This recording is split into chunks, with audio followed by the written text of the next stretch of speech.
안녕하세요. 여러분의 지적 호기심을 채워드리는 시간입니다. 인공지능, AI, 발전 속도가 정말 뭐랄까, 눈부실 정도인데요. 그런데 이 AI가 더 똑똑해지려면 꼭 넘어야 할 산이 있다고 합니다. 바로 메모리 병목 현상이라고 하죠. 네, 봤습니다. 요즘 AI 모델들, 특히 그 대규모 언어 모델 같은 것들은요, 처리할 데이터 양이 정말 어마어마하게 늘고 있어요. 모델 자체도 훨씬 복잡해졌고요. 그래서 이 데이터를 얼마나 빨리 읽고 쓰느냐, 이 메모리 성능이 중요해진 거죠. 구체적으로는 대역폭, 그리고 용량. 이게 AI 전체 성능의 발목을 잡는 경우가 점점 많아지고 있습니다. AI 모델이 처리하는 데이터 양이 도대체 어느 정도길래 병목 현상까지 이야기하는 건가요? 단순히 데이터가 많아지는 것 이상의 문제인가요? 그렇습니다. 현재 주류로 자리 잡은 트랜스포머 기반 AI 모델 있잖아요. 얘네들은 한 번에 처리해야 하는 데이터 단위, 이걸 토큰이라고 하는데 이 토큰 시퀀스 길이가 100만 개에 달하기도 해요. 100만 개요? 네, 이걸 데이터 용량으로 환산하면 테라바이트 수준입니다. 테라바이트. 만약에 이미지나 영상까지 다룬다. 그럼 요구되는 데이터 양은 훨씬 더 커지죠. 테라바이트급 데이터를 처리해야 한다니 정말 상상하기 힘든 규모네요. 근데 이게 왜 시스템 구조적인 문제로 이어지는 건가요? 이런 엄청난 데이터를요, 초당 수천 번 이상 읽고 쓰는 작업이 필요해요. 근데 지금 컴퓨터 시스템 구조, 그 펀 노이만 아키텍처라는 게 연산 장치, CPU나 GPU 같은 거랑요, 메모리가 물리적으로 떨어져 있거든요. 네, 그렇죠. 그래서 프로세서가 아무리 빨라도 이 데이터가 메모리에서 제때 오지 못하면 결국 전체 시스템 속도는 느려질 수밖에 없는 거죠. 이게 구조적인 한계예요. 아하.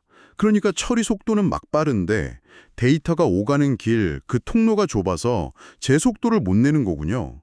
그 고속도로는 뻥 뚫렸는데 진입로가 꽉 막힌 상황, 그거랑 좀 비슷한 느낌인데요. 요즘 우리가 쓰는 챗GPT나 제미나이 같은 서비스가 가끔 느리게 느껴지는 것도 혹시 이런 메모리 문제랑 관련이 있을 수도 있겠네요. 네, 아주 정확한 비유입니다. 실제로요, GPU 성능을 막 2배로 늘려도요, 데이터를 공급하는 메모리 대역폭이 그걸 못 받쳐주면 실제 성능 향상은 기대보다 훨씬 적은 경우가 많아요. 그래서 전문가들이 AI 성능은 결국 메모리에 의해 제한된다. 즉, 메모리 바운드다. 이렇게 말하는 겁니다. 메모리가 이제 AI 발전 속도를 결정하는 핵심 열쇠가 된 거죠. 그렇군요. 미래에는 AI가 영화 한 편 길이의 영상을 실시간으로 만들어낼 수도 있다 이런 얘기도 들리던데요. 그렇게 되면 지금보다 메모리 용량이 1000배 이상 필요할 수도 있다는 예측도 있던데 정말인가요? 네, 충분히 나올 수 있는 예측입니다. AI가 처리해야 할 데이터 종류도 많아지고 양도 폭발적으로 늘어나면서 메모리 용량 요구치가 정말 상상을 초월할 거예요. 근데 문제는 지금 주로 쓰는 D램 기반 메모리 기술로는 이런 미래의 요구를 맞추기가 용량 확대에 좀 명확한 한계가 있다는 거죠. 지금 AI 연산에 많이 쓰는 HBM, 고대역폭 메모리, 이것도 결국 D램을 쌓아 만든 거잖아요. 그래서 용량을 막 획기적으로 늘리는 데는 구조적인 제약이 좀 따릅니다. 그럼 이 메모리 용량 한계, 이걸 극복할 다른 방법은 없을까요? 새로운 접근법 같은 거요? 바로 그 지점에서 이제 주목받기 시작한 기술이 있습니다. 고대역폭 플래시, HBF라고 부릅니다.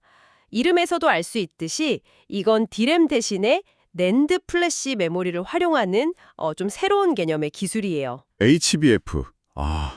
낸드 플래시를 쓴다고요? 그럼 구조적으로는 HBM처럼 여러 층 쌓는 방식인가요? 네, 기본적인 아이디어는 비슷합니다. HBM이 D램 칩을 수직으로 쌓고 그 TSV라는 미세한 통로로 연결해서 데이터 경로를 줄이고 대역폭을 확 늘렸잖아요. HBF도 비슷하게 낸드 플래시 칩들을 수직으로 쌓아 올리고 연결하는 그런 3D 적층 구조를 기반으로 합니다. 다만 핵심 재료가 D램이 아니라 낸드 플래시라는 거. 이게 가장 큰 차이점이죠. 그런데 보통 낸드 플래시는 D램보다 속도가 느리다고 알려져 있잖아요. 속도가 중요한 AI 연산인데 왜 상대적으로 느린 낸드 플래시를 쓰려는 걸까요? 네, 그게 핵심 질문인데요. 맞습니다. 속도만 보면 D램이 낸드 플래시보다 훨씬 빠르죠. 하지만 낸드 플래시에게는 D램이 절대 따라올 수 없는 아주 강력한 장점이 있어요. 바로 저장 용량입니다. 아, 용량이요? 네. 같은 면적의 웨이퍼에서 디램보다 약 10배나 더 많은 데이터를 저장할 수 있어요. 집적도가 엄청 높다는 거죠. 아하.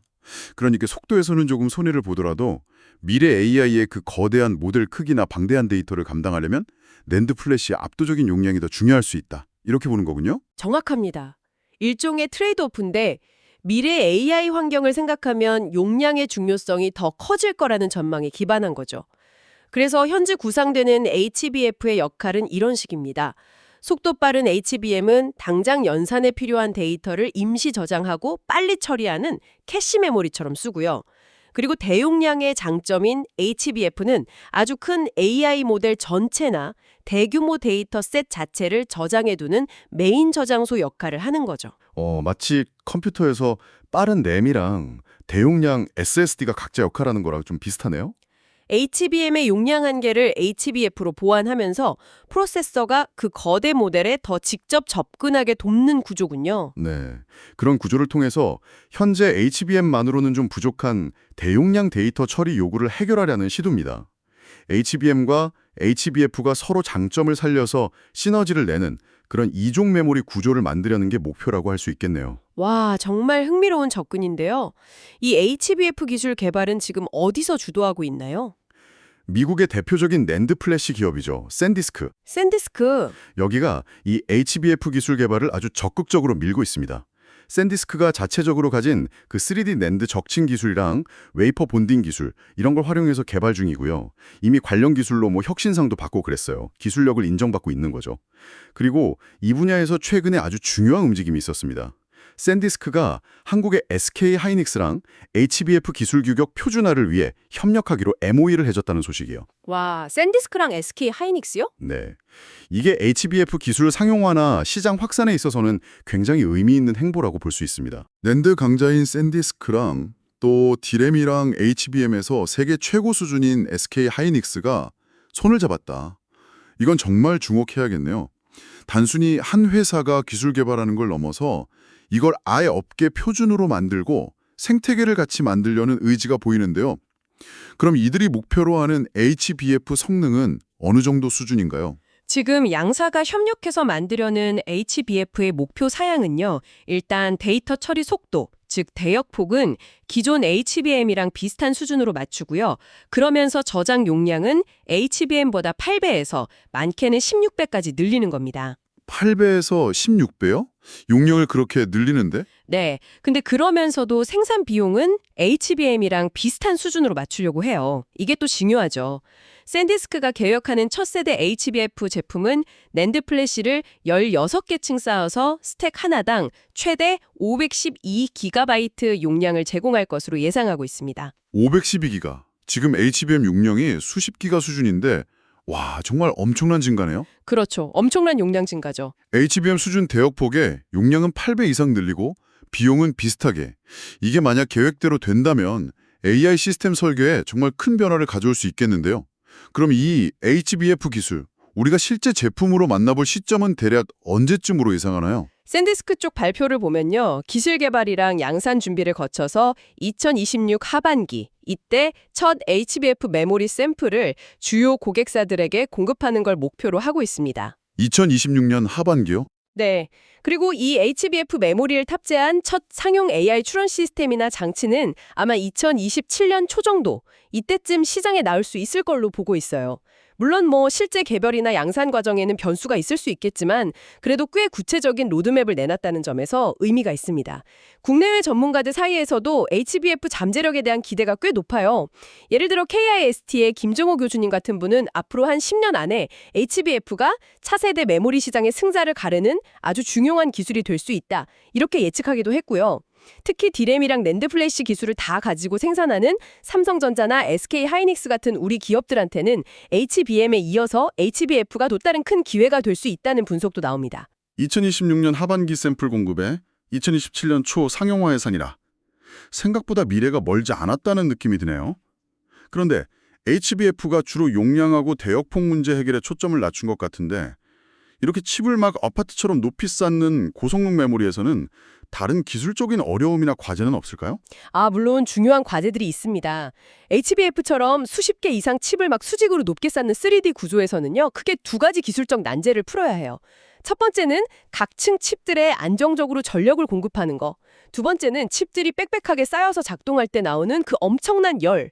이걸 효과적으로 관리하고 밖으로 빼내는 기술입니다. 전력 공급하고 발열 관리. 하긴 칩들이 그렇게 촘촘하게 쌓여 있으면 전기 보내기도 어렵고 뜨거워지면 열 빠져나갈 공간들 부족하겠네요. 맞습니다. 지금 HBM에서도 그 TSV 기술이 단순히 데이터 통로 역할만 하는 게 아니거든요. 전력을 공급하고 열을 방출하는 통로 역할도 일부 하고 있어요. HBF 역시 이런 안정적인 전력 공급망 설계, 그리고 효율적인 열 관리 솔루션 개발, 이게 전체 메모리의 성능과 신뢰성을 좌우하는 핵심 기술 과제가 될 겁니다. 특히 낸드 플래시는 또 디램이랑 작동 방식이나 특성이 다르기 때문에 HBF에 최적화된 새로운 전력 공급 및 냉각 기술 개발이 필요할 수 있어요. 고용량, 고대역폭 구현하는 것만큼이나 이 부분의 기술적 완성도를 높이는 게 HBF 성공의 중요한 관건이 될 거라고 봅니다. 그렇군요. 아무리 용량 크고 이론적인 속도가 빨라도 안정적으로 작동 못하거나 발열 때문에 성능이 떨어지거나 수명이 짧아지면 실제 쓰기 어려울 테니까요. 전력과 발열이라는 이 숨겨진 난제까지 잘 풀어야 HBF가 진짜 게임 체인저가 될 수 있겠네요. 자, 오늘 AI 시대의 새로운 메모리 기술로 떠오르는 HBF에 대해 깊이 있는 이야기를 나눠봤습니다. 정리해보면 AI의 급격한 발전이 다져온 메모리 용량과 대역폭의 한계, 이걸 넘어서기 위해 디램 대신 낸드 플래시를 활용하는 HBF라는 혁신적인 접근법이 나왔고, 샌디스크와 SK 하이닉스 같은 주요 기업들이 손잡고 표준화와 생태계 구축에 나섰다. 이게 핵심인 것 같네요. HBF는 낸드 플래시가 가진 그 대용량 저장 능력이라는 장점하고요. 또 HBM을 통해 이미 검증된 고대역폭 3D 적징 설계 원칙, 이 둘을 결합하려는 아주 중요한 기술적 시도입니다. 특히 이 메모리 시장의 핵심 플레이어인 샌디스크와 SK 하이닉스가 초기부터 협력해서 표준화를 추진한다는 건 이게 단순 연구개발 차원을 넘어서 진짜 상용화 가능한 주류 기술로 만들겠다는 강한 의지를 보여주는 거죠. 만약 계획대로 성공적으로 구현된다면 앞으로 AI 시스템의 하드웨어 구조나 성능 잠재력을 근본적으로 바꿀 수 있는 그런 파급력을 가질 것으로 기대됩니다.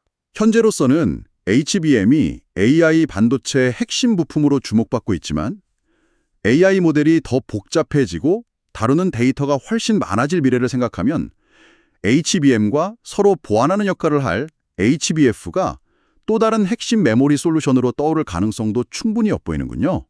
정말 기술 발전 속도는 예측하기 어렵고 흥미진진합니다. 맞습니다. 앞으로 고성능 컴퓨팅 시스템, 특히 AI 시스템은 더 이상 한 종류의 메모리에만 의존하지 않을 거예요. 디램, 낸드 플래시, 그리고 또 새로운 형태의 메모리들이 각자 장점을 살려서 최적으로 조합되고 통합되는 이른바 이종 메모리 통합 시대가 본격화될 겁니다. HBF의 등장은 이런 거대한 기술 흐름 속에서 아주 중요한 이정표가 될 수 있습니다. 앞으로 HBF 기술이 어떻게 발전하고 또 실제 시장에 적용돼서 AI 성능을 얼마나 끌어올릴지 계속 주목해 볼 필요가 있겠습니다. 네, 오늘 HBF 기술에 대한 깊이 있는 분석과 전망, 정말 유익한 시간이었습니다. 감사합니다.